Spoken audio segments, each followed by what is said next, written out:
Muy buenas tardes, mis hermanos, que el Señor les bendiga. Quiero compartir hoy con todos ustedes una porción más de la palabra del Señor. Y la encontramos allá en el libro de Isaías, el capítulo 1, el versículo 18, y dice la palabra del Señor: Venid luego, dice Jehová, y estemos a cuenta. Si vuestros pecados fueren como la grana, como la nieve serán emblanquecidos. Si fueren rojos como el carmesí, vendrán a ser como blanca lana.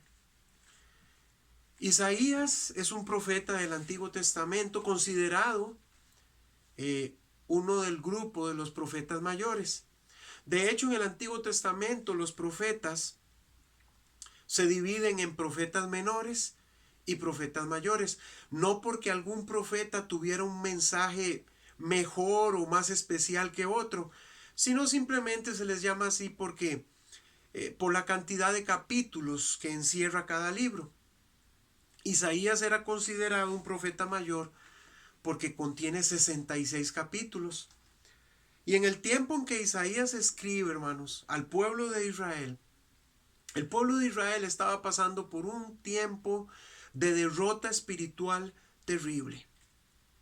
Habían conocido al Dios verdadero, sabían quién era Dios, sabían lo que decía su palabra, y sin embargo ellos habían decidido de voluntad propia seguir otros dioses, seguir otras doctrinas, irse detrás de dioses falsos, por supuesto, para adorarlos y servirles. Si usted lee todo el capítulo 1 del libro de Isaías hasta el versículo 18, Dios está exhortando, está llamándole la atención al pueblo de Israel, les está diciendo: mire, ustedes han caído en idolatría, han ido detrás de dioses falsos, están cayendo en pecados de inmoralidad sexual y de otra clase de pecados, les dice Dios. Pero cuando llega el versículo 18, Dios les dice: venid luego y estemos a cuenta. Venid luego y estemos a cuenta. Cuando uno anda mal con el Señor, cuando uno ha caído en el pecado, hermanos, Dios siempre abre la posibilidad para que usted y yo nos arrepintamos y estemos a cuenta con el Señor. Como cuando alguien nos ha hecho algo malo a nosotros y pues nosotros estimamos, amamos a aquella persona y deseamos que la relación pues no se venga al suelo. Y entonces buscamos de alguna manera que aquella persona entienda que ha cometido un error y queremos que aquella relación se arregle y queremos estar a cuentas, queremos estar bien. Y Dios le dice al pueblo de Israel: ustedes han pecado, sí, han andado en idolatría, sí, me han dejado por dioses ajenos, por dioses falsos, pero dice Dios: yo quiero que usted venga y estemos a cuenta. Y sabe, esto me hace pensar en muchos creyentes hoy en día que quizá aún antes de que empezara todo esto de la pandemia y aún antes de que ya tuviéramos que dejar de congregarnos, habían decidido dejar de hacerlo porque quizá habían caído en pecado, andaban mal con el Señor, andaban trastabillando, habían dejado su palabra, habían dejado de orar. Pero quiero decirle algo, mi hermano, mi hermana. Si usted es de esos que andan alejados del Señor, que se han olvidado de los caminos del Señor, yo quiero que usted recuerde de dónde le sacó a usted el Señor si usted es un verdadero creyente en Cristo. Yo quiero que usted recuerde el día que Cristo vino a su vida, cuando usted le pidió perdón por sus pecados, le pidió ser lavado en la sangre de Cristo, se arrepintió y ese día usted vino a ser un hijo o una hija de Dios, vino a ser una nueva criatura.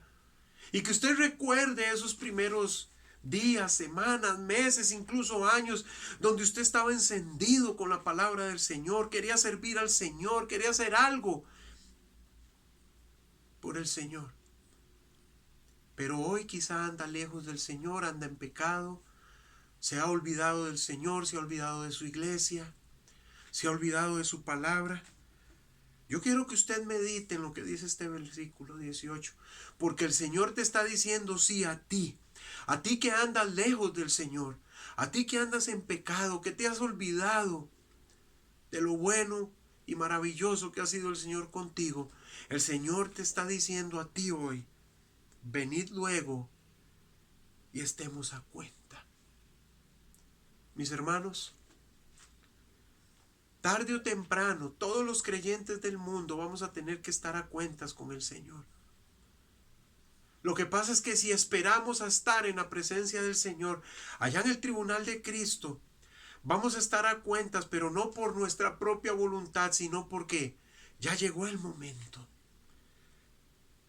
Pero el momento de arreglar cuentas para los creyentes es hoy. No te dejes engañar por Satanás, que quizá te está diciendo, ¿para qué vas a arreglar cuentas con el Señor? Ya metiste la pata, ya has andado en pecado, ya por sí has dado mal testimonio. No tiene sentido arreglar cuentas con el Señor. Si Dios le dijo al pueblo de Israel, venga, arreglemos cuentas, con mucho más razón te lo está diciendo a ti, que necesitas arreglar cuentas con el Señor. Y te está diciendo, ven, confiesa tus pecados, arrepiéntete. Y si tu pecado es muy oscuro, dice el Señor, yo tengo el poder con la sangre de mi Hijo Jesucristo para dejar tu pecado blanco como la nieve. Estemos a cuenta, dice Dios, si vuestros pecados fueren como la grana, como la nieve serán emblanquecidos. Si fueren rojos como el carmesí, vendrán a ser como blanca lana. Dios quiere perdonarte. Dios quiere restaurarte. Dios quiere levantarte. Dios quiere bendecirte. Pero no puede hacerlo a menos de que tú vengas, mi hermano, mi hermana, y estés a cuenta con el Señor. Medítalo. Recuerda de dónde has caído. Pídele perdón al Señor. Y el Señor está dispuesto a perdonarte, a restaurarte, a volverte a poner en el camino correcto. No te dejes engañar por Satanás. Sí vale la pena estar a cuentas con el Señor. Que el Señor te bendiga. Estamos para servirles.